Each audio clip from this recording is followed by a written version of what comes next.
Welcome to Fraud Watch Friday. We are back, and joining me as always is Kate Tomlinson, who is our Fraud Watch expert on this topic. Hi, Kate. How are things with you today? Hi, going well, going well. Thank you.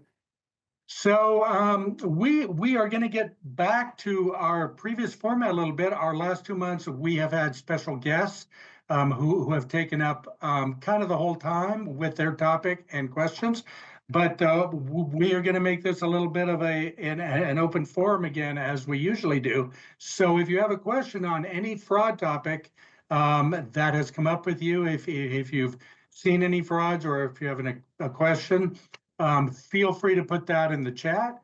But in the meantime, we do have an opening topic, and that is there's been a lot of news lately, probably more news than maybe perhaps in my lifetime. And along with news comes scams that are based on the news that take advantage of it and twist it and try and use current events to run scams. And, there's a lot of imposter scams and fakes and AI related scams that are now using that. So Kay has been looking into this, and she's going to give us the rundown on the top scams that are coming at us now. So Kay, would you like to take it away?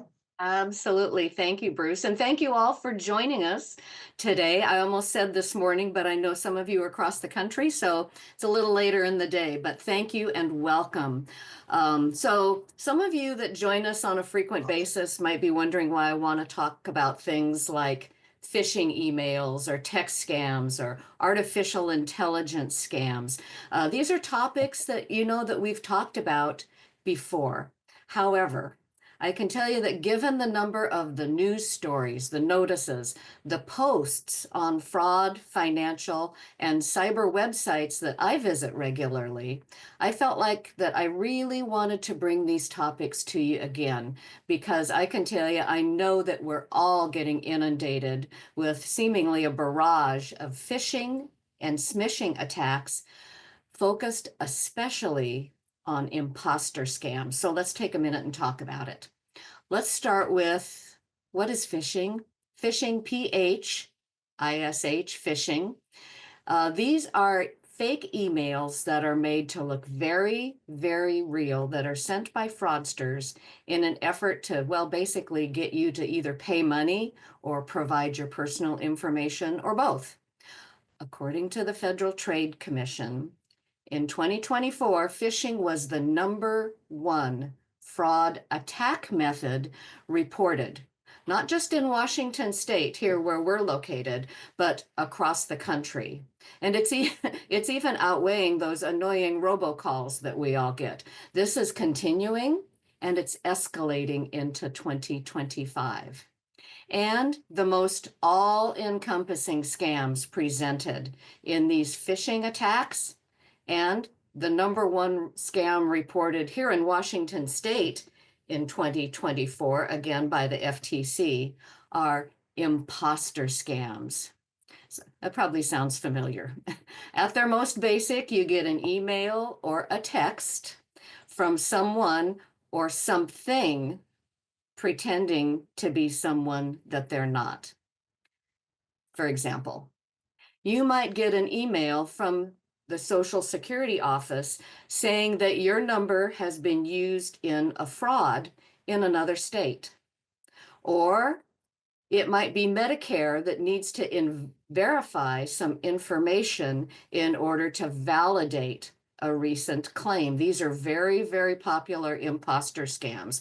Or you're being fined by the IRS, or you're being fined because you missed jury duty. Again, these all sound familiar. And of course, we really have to remind ourselves sometimes in the heat of the moment when we see these emails, no federal government, local agency, or company is going to contact you by email for any of these reasons, asking for money or personal details.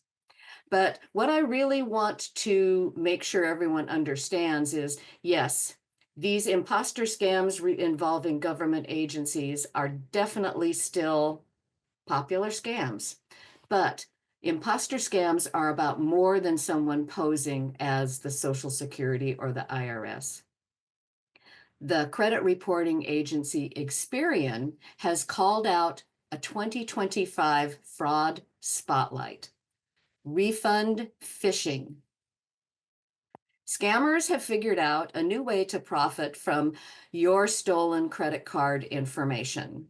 Rather than just focusing on stealing money from the card directly, they set up a fake merchant with a fake phone number and email. Then they make a fraudulent purchase on your card from this fake merchant. Then the scammers contact you to have you either call or visit the site in order to dispute this transaction because it's fake. In reality, you've been phished. You're tricked into sharing personal and account information that they hope is going to give them access to accounts well beyond the credit card that they're holding. And if you don't play along, they've still got your credit card. Another rising and very popular scam. Fraudsters might impersonate, again, a company or government agency and send you an email with a fake security alert or information about a fake data breach. Then you're advised that you really need to transfer your money to keep it safe. Of course, it's to an account that they direct you to, and even a cryptocurrency wallet that they've set up, just for you, for security. And one more scam. Now we're being advised of Zoom phishing scams. Fraudsters are going to send you an email or sometimes a text with a Zoom logo, looks very real, saying that your Zoom account has been suspended and you just need to click here to reactivate it. So, even if you don't have your own Zoom account and you only join others online, like we're doing today, you're likely still going to wonder about this. What if I can't get on Zoom anymore? Or the email might welcome you to the service and ask you to click on a link to activate your account. And then, of course, when you do, the link is going to try to download malware to your device. So let's talk about text and fraud. Smishing, as you probably know, is a type of phishing scam that works through text messages on your phone. It's been around for quite a while, but lately it's gotten so bad that the FBI and even several US cities have started warning people about these scams. Let's look at a couple examples. One of the most popular smishing scams is when scammers impersonate parking companies or agencies. You might have been in parking garages recently where you have to scan the QR code in order to pay. I hate those. The text messages claim that, of course, you have unpaid parking invoices, and they threaten you with a daily fine if you don't pay right away. Another scam that's still hitting Washington State very hard right now is supposedly from road toll collection services or agencies saying that you have a balance due. And it's actually been pretty popular in several other states as well. FBI has gotten thousands of reports and complaints about these smishing texts. Yesterday, I actually was giving a talk about artificial intelligence, and one gentleman raised his hand and said that he had just gotten this smishing text right before our event, and several other people in the audience were raising their hands saying, yeah, me too. Bruce had mentioned even a Department of Transportation text being an issue, and I know he has some information about that because several people are getting that as well. Experian has issued another 2025 fraud spotlight on accidental text messages. Again, these have been in the news a lot lately, and it's very prevalent even across the country. So you get a text message, it seems very genuine, but it also seems like it was meant for someone else. It might say something like, sorry, I'm running late. I'll be there in 15 minutes. Well, you don't want to be rude, so you respond to tell the sender that they've got the wrong number. These wrong number texts are many times the first step in a romance, investment, or employment scam that purportedly starts with friendship and then it grows from there. And although sometimes there's an actual scammer, a person on the other end of one of these texts from the start, scammers can also use AI messaging bots to target literally thousands of people at one time, searching for those few that will respond and then unfortunately become victims. So let's talk about how AI can fit into these phishing smishing scams. You know, some agencies are calling AI-powered phishing the golden age for scammers. That's frightening. And we know that artificial intelligence can add photos, pictures, logos, even videos to phishing emails, and it makes them much, much more engaging. And so you might be thinking that a lot of the scams that I've mentioned already are scams that we've talked about in the past and seemingly have been around for a very long time. They're not really new scams. So how are these scams different now with the use of some of these AI tools? The key word is believability. Scammers are not just using AI to eliminate spelling and grammar mistakes anymore, but they can include some pretty frightening levels of deep fake sophistication. And with this kind of technology, artificial intelligence algorithms and bots can even troll the internet traffic for words like payment, invoice in our emails. You know, those of you who might have joined us a couple of months ago to hear us, our guest Susan speak about the $60,000 that she lost in a kitchen remodel might remember that she had received an email from her contractor that had a subject line that included the word invoice. It was intercepted by a scammer based on that word who cloned the email, but they changed the account number where she was to make payment. She made payment to the scammers rather than the contractor and lost that $60,000 and more. So we know that traditional phishing and smishing indicators like poor grammar or generic greetings really aren't very good or very reliable signs that a message might be a fraud. So that's kind of really the main question, I think, every time is really what are the red flags of phishing, smishing, and AI that we really should be on the lookout for? Well, again, some of these might sound kind of familiar. First, you're contacted out of the blue by an email or a text. You didn't request it.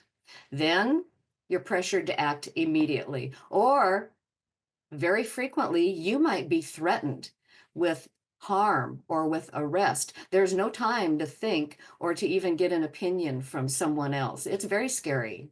Or you might be told that you have to pay right away, you know, to resolve an issue. And usually, of course, it's through wire transfer, gift card, payment app.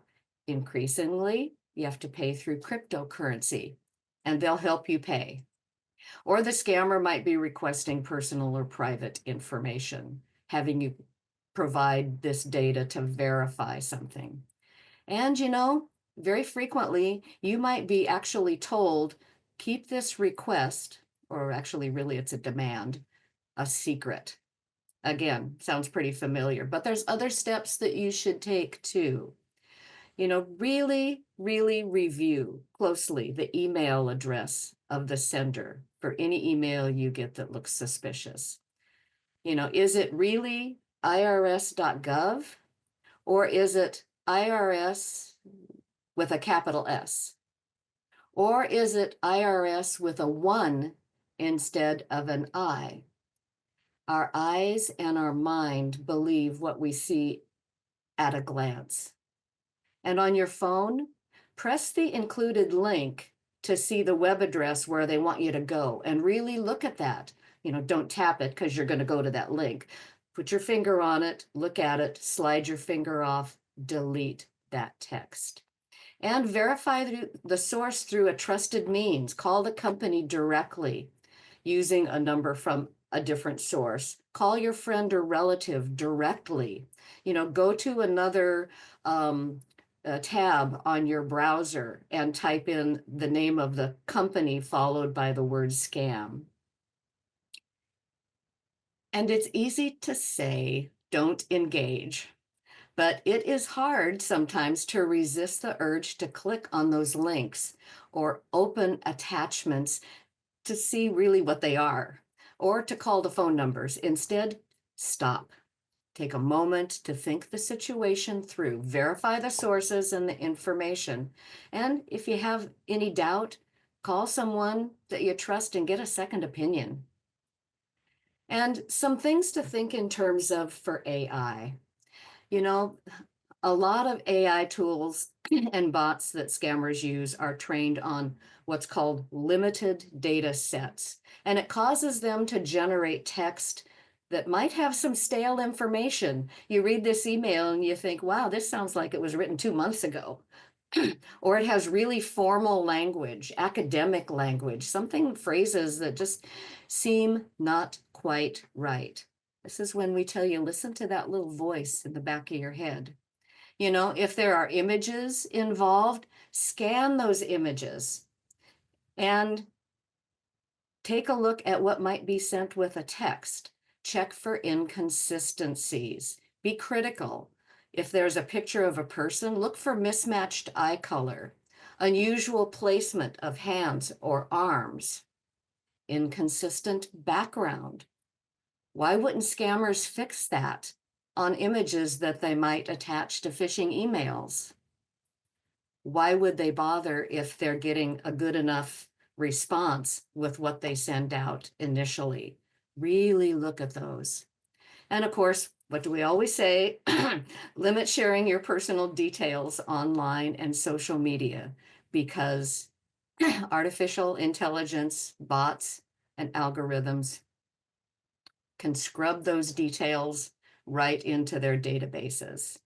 If you want to be proactive, make sure that you've frozen your credit at all 3 credit agencies. We talk about this a lot. It's not that hard to do, and it's one of your best defenses. And if you already think you might have provided your information to somebody and you're kind of worried about it, go in and change your passwords, monitor your financial accounts. And it's super easy to set up a fraud alert on your credit report for each of the agencies. That makes it harder for scammers and anybody to open up accounts in your name. It takes just a couple of minutes. If you are scammed, make sure you notify the Federal Trade Commission at reportfraud.ftc.gov about the suspected fraud or AI scam. You could contact your local consumer protection agency. File a report at ic3.gov, the FBI. Also contact the platform where the scam occurred. If it looks like it's Amazon saying that you need to verify some information, contact Amazon. Believe me, they want to hear from you.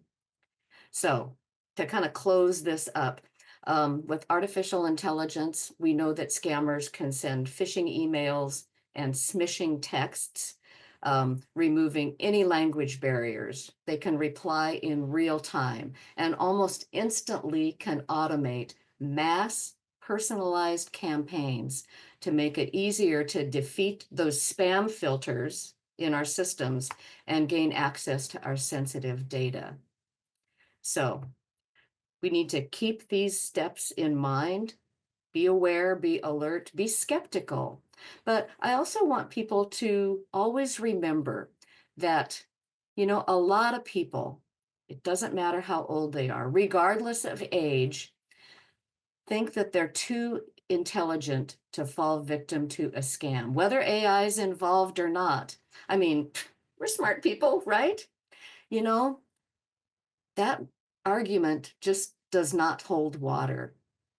because scams are not just about being smart or intelligence. We have to always remember, not just for us, but for our friends and our family, scams are all about manipulating people's emotions, catching them off guard, and especially at a vulnerable time in their life. And everyone can get caught off guard. Don't be afraid to ask questions and seek help from friends and family if you think you might be a target for fraud. And as always, contact the AARP fraud helpline to talk about it and ask questions. You can ask questions and talk about it at 877-908-3360. And I know Bruce or Itzamar will put that in the chat for you. Monday through Friday, 8 in the morning till 8 at night Eastern time. You can leave a message. A real person is going to contact you and call you back, answer all your questions about any topic, anything that is happening with you that you might need some help with. So Bruce, that's my spiel for today, to talk about phishing and smishing and how AI can just make those seem so real and so believable.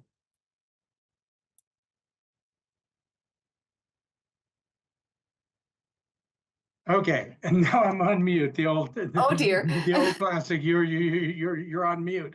But I think there are a lot of comments that a lot of people have got texts of various sort, and Jean, who is involved in our fraud fighter program, has spoken with quite a few people. She says about text messages. Actually, my wife just got one about her crypto transaction, which crypto was our topic last month, and so that's very timely. She does not have crypto, as far as I know, but the one I got about the toll balance is that I just got my good to go notice with my toll charges the very day before, and I don't want my car impounded. That is very threatening. And then also, ones you get about your Social Security benefits being cut off, of course, you're going to be concerned about that. Very. And it looks real, and you're thinking, well, this is probably a fake, but if it's real, I don't want this to happen to me. Is there one step that you can give people when you really feel that pull that I think it's a fake, but I'm not 100% sure, and I feel like I need to address this? It's very difficult because your first reaction is always going to be because, as you said, you're thinking this has to be fake, but you're really not sure. Given the tolls, that question, I would certainly go to the agency that they say they're contacting you from, Department of Transportation, and call them after you get a number from a valid source and ask them. A lot of times you'll go to their website and they'll have a notice saying, these are scams. Don't fall for it. We're not sending out these kind of notices, which is helpful. But, I just think that right now in our environment, that the Social Security and Medicare scams are especially difficult because sometimes it's hard to know what to know and understand on a day-to-day basis. And, right now we can call Social Security and ask them. You can also go to myssa.gov online. If you don't have an online account, open one with Social Security so you can see your benefits, see your earnings information. And a lot of times they will tell you there if there are scam alerts going out to let people know.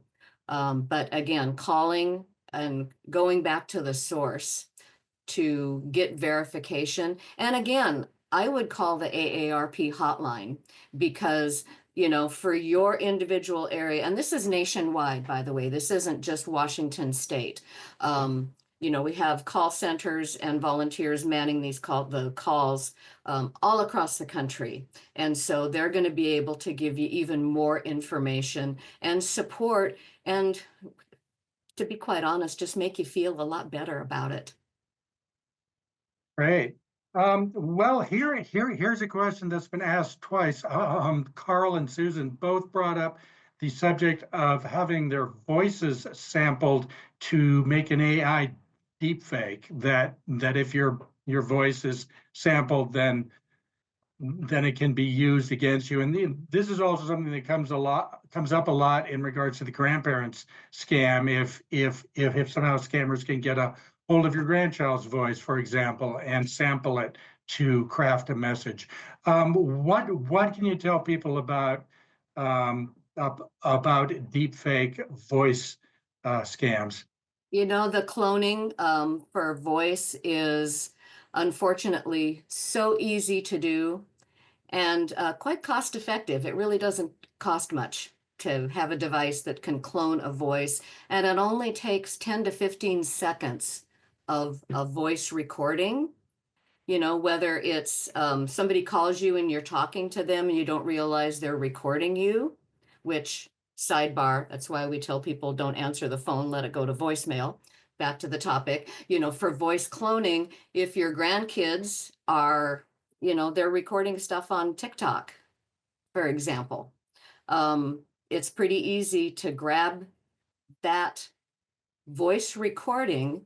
And, you know, if a scammer just sent you that voice recording, or you got a notice with your voice recording saying, you know, I know that you said this, you would know because it's the exact same thing you just said. But the key with artificial intelligence is they can take that cloned voice, marry it with a chat bot. Chatbots can converse with you in real time, human like conversation, even with emotions. And they can have that chatbot say whatever they want it to say in your voice. That's why when you mentioned the grandparent scam, Bruce, we always tell people that, you know, you might not ever need it, but with your family and your friends, have a safe word that you all keep secret, you know, that your grandkids don't put out on social media, but keep it secret. And then that way, if you should horrifically get one of those calls in the middle of the night or day or whenever saying, you know, Grandpa, I've been in an accident and you need to send $2,000 right away. You can say, I'm happy to send $2,000 right away as long as you can tell me the safe word. And I can guarantee that if it hasn't been posted on social media, the fraudsters aren't going to know that rhinoceros is the safe word, you know, that kind of an idea. Right. David wants to know about something that I know you know something about because we talked at some length about this a few months ago.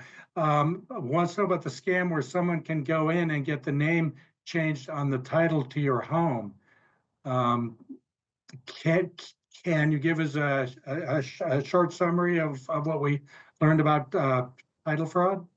Yeah, you know, and unfortunately, that is possible to do. I've actually talked to several title companies about this exact issue, and every one of them told me that in recent years and months, they've added a lot of additional steps to verify identities before they pursue any kind of title or deed changes. This mostly happens, this can happen with any property. You might remember the whole Graceland debacle where somebody tried to change the title on Graceland and say that it wasn't Priscilla Presley who was the owner. But this mainly happens with vacant properties or properties that have houses on them, but they're not really being lived in right now. And so it might be an absent owner. It might be, just like, as I said, vacant property, and someone comes in and pretending to be you with some of your information and tries to file a quitclaim deed which then goes to the title company, and they start investigating to verify your identity. And they're going to call you and said, have you gone in to change the name on the title? Because we have seen no sale. We've seen no change of any legalities that warrant this kind of change to the title.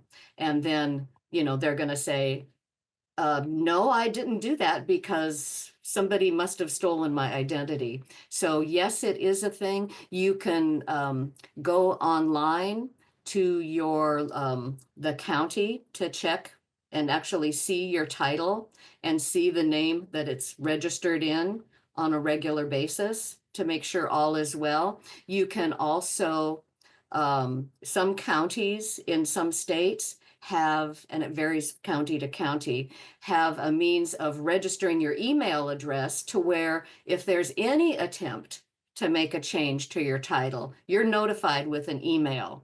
And I think that everybody should have that if it's available. So you might want to look into that depending on where you're located, what state, what county.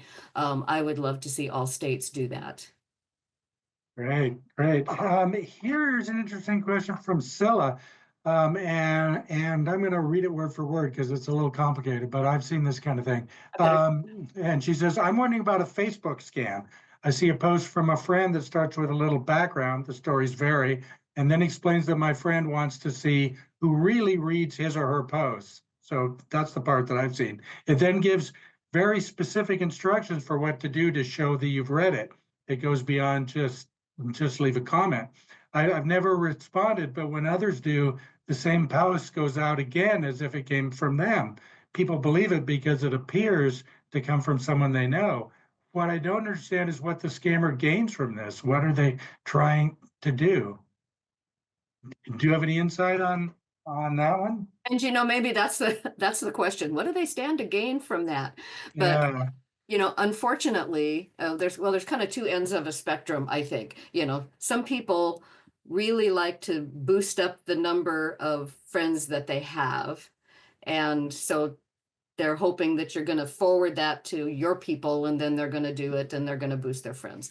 But I think more importantly, it's an idea of following the steps to show that you've read it as a means of gathering information behind the scenes of while you're doing that to get more information about people to then move forward with approaching for scams. It's to me, I don't know what a logical reason would be to do that. I mean, you could certainly send out DMs and it's to me, it's a means of gathering information about people behind the scenes. And how do you know it's really your friend yeah, that's asking that? I would call my friend and said, did you just send this weird message on Facebook to everybody to verify their reading? You could probably make a little side bet as to whether or not it was really them. yeah. I think chances are in a lot of cases it's not, but it's hard to tell. And I think there are people who have a financial reason to get engagement on Facebook, and that's what they're trying to do. I've seen a lot lately of posts where they have copy about one celebrity and then a picture of a different celebrity. So Mm-hmm. it's obviously wrong, and it seems like the purpose is to get people to comment and say that's the wrong picture. Yeah. And I've just seen that over and over. So Clickbait. I think there's a financial reason that they do it. I don't know if they're getting paid for engagement somehow, but that's outside of, I think, the fraud realm. Here's a question that both Aruna and Anne have faced, and that is they're getting text messages offering them jobs, which is not a problem I have. I guess no one wants to offer me a job, which is kind of sad for me. But um, but I guess the actual point though is that job offer scams are definitely a real thing. Can you talk a little bit about that? Yeah, and absolutely. Job offers by text. I mentioned that in my opening remarks. It doesn't have to be somebody with a wrong number sending you a text. It can, like you say, just job offers by text. Don't do it. I can't, I don't believe that there's any legitimate company that's going to offer you a job by text. You companies in whatever way they want to advertise that they're hiring. And it could be social media, it could be online, it could be anything. But then you approach them, somebody approaching you saying, I've got this great job offer. You can work from home. It's $2,000 a week. It always sounds better than it could ever possibly be. And the chance that that is a real job offer that is actually wanting to hire you for a real job as opposed to getting money or your personal information is vanishingly small. My poor son just changed jobs, and he went to work for a company. He went for an interview, and then they asked him a bunch of questions, and then he went for another interview and provided information. And poor thing, he's heard me talk about, not providing so much information for jobs.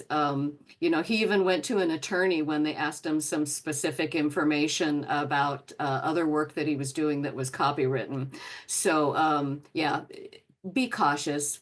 Any job offer that comes on text, I'm just going to say no. Yeah, actually, DM puts a similar comment in that he received multiple emails from a real estate agent who he's never worked with to sign a 1099 form on DocuSign. So that sounds like a similar type of thing to get personal information. Yep. Or to come back and say, oh, you have the wrong number. This isn't me, or I didn't do this. You must have me confused with someone else. Oh, well, are you looking for some real estate? I keep getting texts from people that, in fact, I've gotten three, two from a gentleman that sound very nice and one from a gal. I'm assuming it was a cloned voice, very perky, very nice, very happy, saying that their company is going to be in my area working on somebody's roof. And it would be just so much cheaper for us because, they're in the area if we had some roof work done as well. Delete. Yeah, but that's also an example of up to the second technology running a very old scam. That the idea of we have someone in your neighborhood doing work. Do you want work too? On your roof, on your driveway. That's a very old scam. And there's a case that we're aware of that we're working with the Better Business Bureau to try and get at least the home repairs that he needed done for free. Unfortunately, his money is gone that was scammed by the fake contractors, but he does still need the work done. But that's a scam that used to be done like in person with just people walking down the street, and it is still done that way. But scammers can use technology now to hit a lot more people and a lot faster. So yeah, old scam, new technology to try and run it.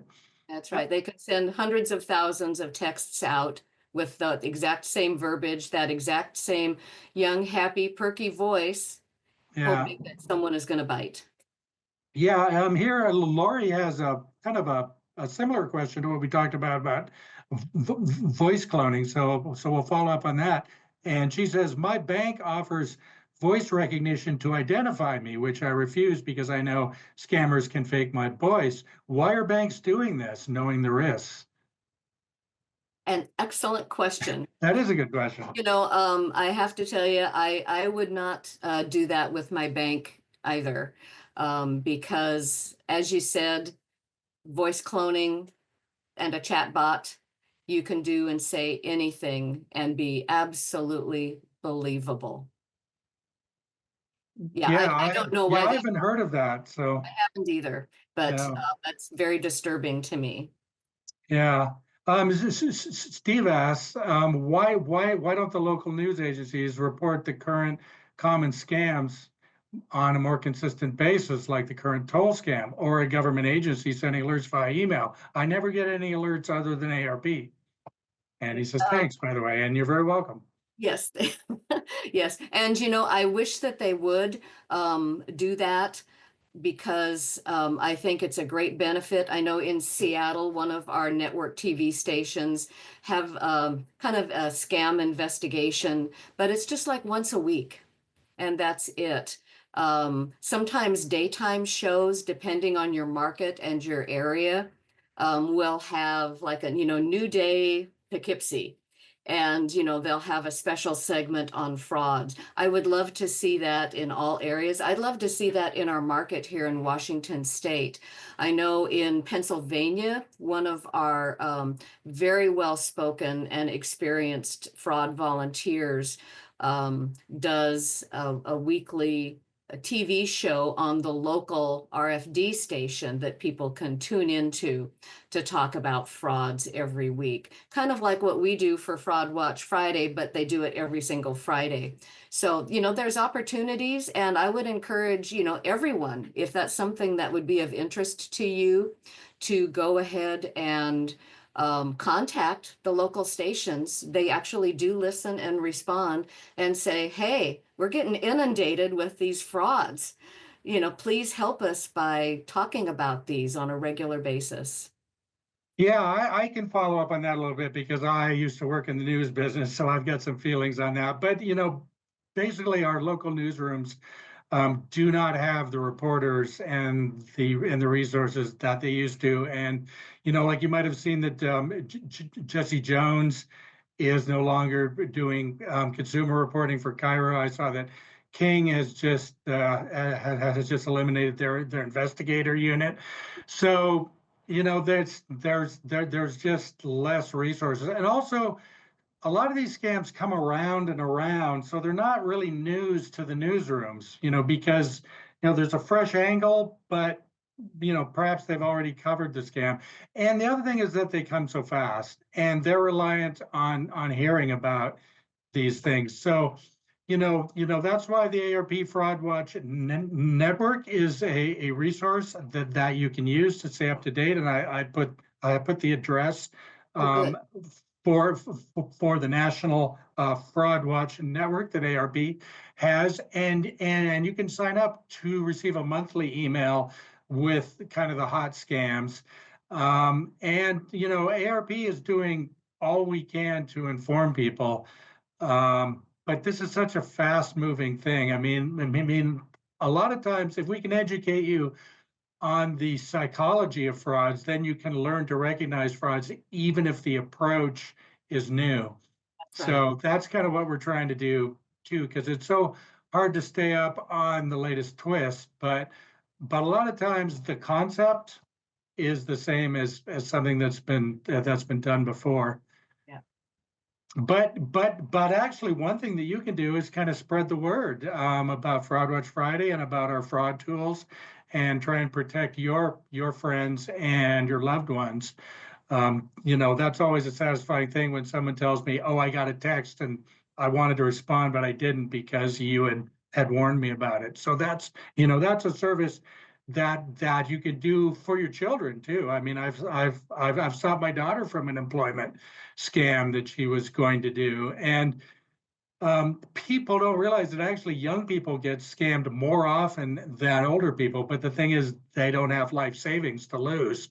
The amount they lose is less. So, spread the word. That's all we can really do. Right. I would love to share information about a specific scam that we've seen that I think that would be very easy to step into for any of us. And one of our other volunteers here at AARP Washington that speaks about fraud had shared this with me, and I hadn't yet seen this, so I was very glad that he did. So if I could just share it, just to talk about it briefly, it's called a click fix scam.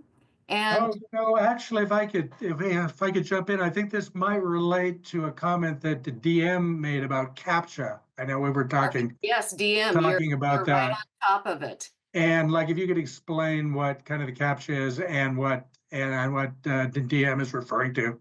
Yes, absolutely. So CAPTCHA, you might not know the name of it, but if you go into an account online, you might have to click a box that says, "I'm not a robot," or "verify that you're human," and then you click. And so then sometimes a box will come up. It has little arrows that kind of point at each other in a circle. And it says, click on all of the boxes that have bicycles. So you click, click, click, click, and then you click next. Click on all the boxes that have cars. Click, click. I hate these. Click on all the cars, click on all the steps. And it's like, all right already. I'm not a bot. I'm not a robot. Just take me to the account. Well, of course, now this new scam that is being termed the click fix scam is popping up in some instances to where it mimics this verify that you're a human test. And it's on many websites have been infected with this. And so it comes up, it says, verify that you're human. Please verify that you're human to continue. Click on the little thing that says, I'm not a robot. And it has the CAPTCHA arrows going around and around. It looks real, pretends to be CAPTCHA. And then once you check on that, a pop-up message comes up. I'm looking at my notes here because I want to make sure that I get this right. And so instead of clicking on the bicycles and the buses and the roads, there's verification steps that you're instructed to take. Press the Windows button on your keyboard and the letter R at the same time.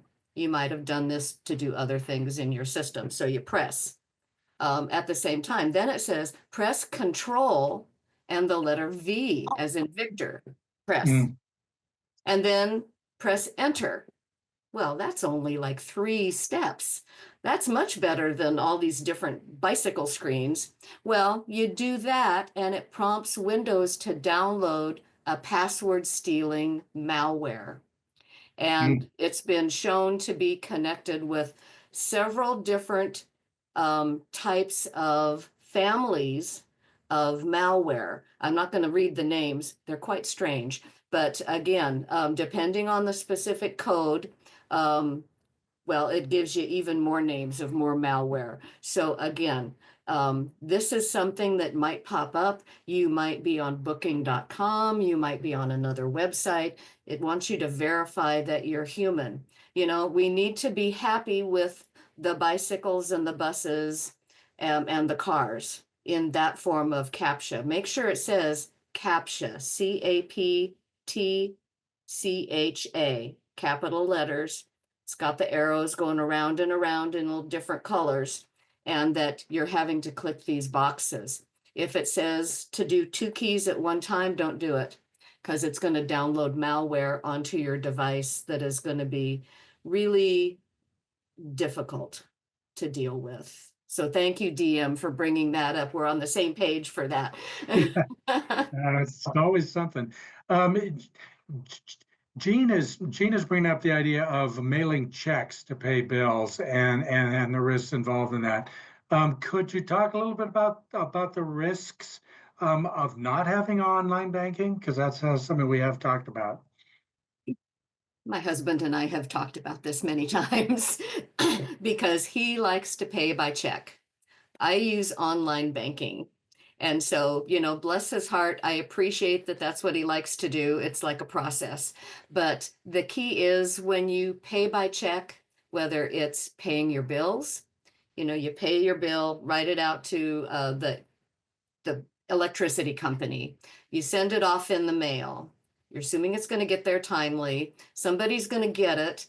They're going to open it up. They're going to scan it into their system. Or if you've sent it to a lockbox at the bank for the company, it's going to get scanned into their account. And then the company has your check, and you're going to assume that they're going to do something with it to take care of that and destroy it. If you're at Walgreens or Rite Aid or Walmart and you're writing a check for something, you're giving it to the cashier. We always talk about protecting your private information when you're online. Really think about whether or not you want to give somebody, a cashier, your name, address, phone number, signature, routing number, bank account number, right there. They're going to put it in a little envelope. They're going to send it off to an office, then it's going to go to corporate, then someone's going to electronically deposit it, and then they've got your check. You're assuming all is going to be well throughout that process. It's also quite easy if somebody gets your check to wash everything that you've written on it off and put their own information on. And now it's their check, as if they're you.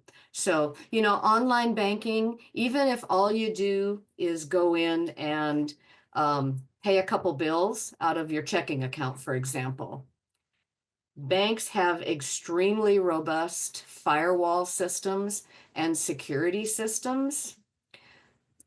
People that get in trouble with online banking, everything that AARP has discovered indicates that these folks haven't updated their security software or their browser security, their updates on their phone or their laptop or their desktop computer. They're not using two-factor authentication. They use the same password for every account, and that's been broached. So again, and I might add one more point, Bruce, very quickly, that even if you do like to write checks, really be deliberate about it, keep track of them, make sure you balance your checkbook and go and make sure that everything has cleared appropriately. But take a few moments and go online and open online access to your accounts, your checking account, your savings account, if it's different, your social security account. So why do we always tell you to take a few minutes to go do this? Mainly because if your identity is stolen, somebody can go to your bank online. If they have your ID, which many times is just your email address, and say, oh, I forgot my password, click rechange my password. Now they've created online access to your bank account, pretending to be you. You don't have online access anymore because somebody else already did it. And they can clean out your bank account. So it's an extra precaution, preventative safety measure to protect yourself from identity theft. Yeah, actually, just kind of follow up is that AARP did a story on a woman in Seattle who someone had stolen her identity and went into her bank account and established online access, and she could not convince the bank that she was herself, and she went into the branch where she knew the tellers and said, "Hey, I'm me." And it didn't matter because the con artist had control of her bank account. And so, like eventually she got it back, but it took months where, you know, her account had been drained. And so, kind of like the takeaway, as you said, is that even if you don't like online banking, even if you want to do everything by paper check, it's still worthwhile to make sure that you own your online banking, even if you never use it. Yep. Yeah, because that was interesting. I mean, you would think you could go tell them, at It's the me. bank, but it's not so easy. So, well, let's see. Well, we are getting down to the end of our time here. Um, let's see. Are there any questions there that you saw, Kay? Let's see. Let me go back to the chat here. Yeah, kind of the check washing thing is interesting because that's been going on for at least 20 years, and technology has just made it. You used to have to have sophisticated printing equipment to fake a check, Mm-hmm. and now you don't. So progress has made it easier. The password managers, we've got a couple of comments Uh, about password managers and freezing your credits. So you want to take one of those two? yeah, freezing your credit is just, you know, I always tell folks that really strong passwords that you don't duplicate across multiple accounts is the number one thing that you can do with two-factor authentication to protect yourself from fraud and for others to get access to your accounts. But also, freezing your credit is like number 1.5 in the top things that you can do to be preventative, to protect yourself. And what freezing your credit means, if you're not familiar, is either go online or call each of the 3 credit reporting agencies, and you tell them, I don't want you to give any of my information to anybody that asks. I want you to freeze access. Nobody can get it. So if you need to go buy a car or a phone, you know, they're going to contact Experian, for example, and Experian's going to say, I'm sorry, their credit's frozen. And then in order to unfreeze it, if you want to buy something, then you need to provide the password key to the credit agency, or you can unfreeze it online. It'll automatically refreeze. But, you know, I also tell people that when you get right down to it, most, if not all of our information is already for sale on the dark web. I know mine is. In a recent data breach, I was notified my social security number's out there. My credit's already been frozen for years. I put fraud alerts on all of the credit agencies, you know, redid all my password, all the stuff you're supposed to do. But again, freezing your credit is not hard to do. If you go to aarp.org/fraudwatchnetwork, you'll find information on how to freeze your credit. Super easy. In fact, Bruce, we can send that out with the survey afterwards later today. I'll send you that because so easy to do. It's really, really important. And then, you know, once it's frozen, you don't have to really do anything after that, unless you want to buy something. If you don't want to buy anything on time, it just sits there, you know, Yeah. until you do something. So it's And one. it's also free. It's Yeah, a it's free free. service now in Washington. Thank you. I'll take a couple more here. Yeah. Is it safe to deposit checks in the automated machine in the lobby of the bank? If you know, if it's in the bank, I would say hopefully yes. You know, I do actually do the if somebody happens to give me a check for something, I usually use the ATM drive up at the bank. But before I do it, I double check the input and make sure that the tape is on it, you know, where it's been checked by the bank, nothing's loose, nothing has been attached on top of it that looks like an addition. So a skimmer hasn't been placed on that. And so, yeah, it's, you know, if it's at the bank, I feel good. I don't deposit checks at like at the 7-Eleven ATM. Yeah. Yeah. Okay, here's one more from Doug that I don't know the answer to, so I'll ask that. I've heard that we shouldn't use text when a company sends you a code for a second authorization. You should use a voice call. Do you have any thoughts on that? Could you read that again, Bruce? I missed part of that. I've heard that we shouldn't use text when a company sends you a code for second authorization. You should use a voice call. Any thoughts? I wasn't aware that you could use a voice call, Yeah, so. you know, the SMS texts that comes to your phone are still pretty standard. A lot of, you know, I would not be a fan personally of voice calls because again, we've already talked about cloning and I'm basically a pretty suspicious person. Yeah. You know, a lot of people like to use uh, authenticators programs or apps on their phone. I use an authenticator app to enter a code that shows up when I try to access my AARP.org account to send emails from AARP. Gives me a code. I enter it on my authenticator app on the phone. They talk to each other and I'm in. So other than a text to your phone, that's an option that some banks are offering, some are not. Some banks are offering pass keys, and some companies are as well. It kind of turns your cell phone, your device, into a private key that then pairs with the code showing on the screen when you contact your bank. The key being for that you always have to make sure you have your phone and not some other device. And if you lose your phone, now you're kind of starting over and it's much more difficult to deal with. We don't need to go into those details.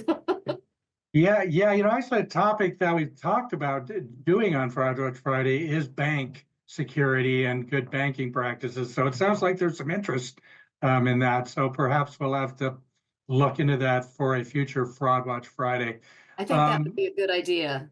And there's also some comments about what is a good password manager. And we can't endorse a password manager, but we can say that there are quite a few good ones, but you kind of need to do your own research a little bit. PC Magazine is a source that some of our fraud experts have recommended. So, if it's an established one that's well regarded, it's probably a good one. But unfortunately, we can't tell you which one is the best or endorse one. So I'm sorry. I know you would like to know which one, but we are not able to do that. Well, Um, they all offer different features as well. So, you might want every bell and whistle that's out there. You might only want one or two things. So, like you said, PCMag.com, Wired.com, Consumer Reports. Just go into any of those websites and in the search field type password manager compare, and you'll be able to compare what each company offers, and then you can get some reviews as well to really see what works for you, because not everyone's the same. Yeah, yeah, but I think they all work in a similar concept, but the features are a little different. And I think they all have like a free version and a paid version. The paid version obviously offers more, Yeah. um, but it's definitely we're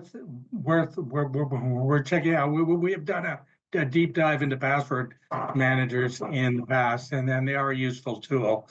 Um, so, but I think with that, I think we need to wrap up for this week.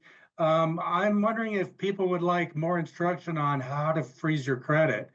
Kay and I have talked about that, and that maybe more step-by-step instruction would be helpful for people. So if you think that would be helpful, put a comment in. But in the meantime, we do have a worksheet, an information sheet that we can send you in the email that you'll receive as a follow-up to this event. And in regards to that email, there is a survey in it. And I know you get surveys for every purchase you make, and you get a lot of surveys, but Kay and I do actually read this survey. So if you could take a minute to fill it out, we would appreciate it. And also, if you're interested in fraud work, if you'd like to be a Fraud Watch volunteer, we would love to have you. And you can send an email to us, and I put that in the chat previously, I think, but it's AARPWA, so AARPWA at AARP.org, and just let us know that you're interested, and someone will follow up with you in how you can get involved. Because we do need people to help us educate. And we have a speakers bureau, Kay, as part of it. And actually a couple other people on the call are also involved in making presentations in the community to help keep people safe. So that's a way to get involved. But I'll put that in the chat again real quick. Great. And also in the follow-up email is an invitation to sign up for the next Fraud Watch Friday, which I believe is April 18th. So if you just want to go ahead and register now, then you won't have to think about it again, and we will send you a reminder email, and we'll see you at 10:30 a.m. Pacific time on the third Friday of each month. And to all of us, or to all of you who've joined us from the East Coast, I hope you have a good afternoon. And to those of us here in Washington, you've still got a little bit of morning left. So thank you. We had a really good turnout this month, which is great. Thank you for sticking with us, and thank you for all your questions. And we'll see you next month. And thank you, Kay, as always. Yep. Thank you, Bruce. And thank you, everyone, for joining us. Next month, a different type of a topic. You've been scammed. Now what? So talking about things from that point of view. And so I hope you'll join us. Thanks for joining us today. And hey, great to see you, Ralph. Bye, everybody. Take care, everyone.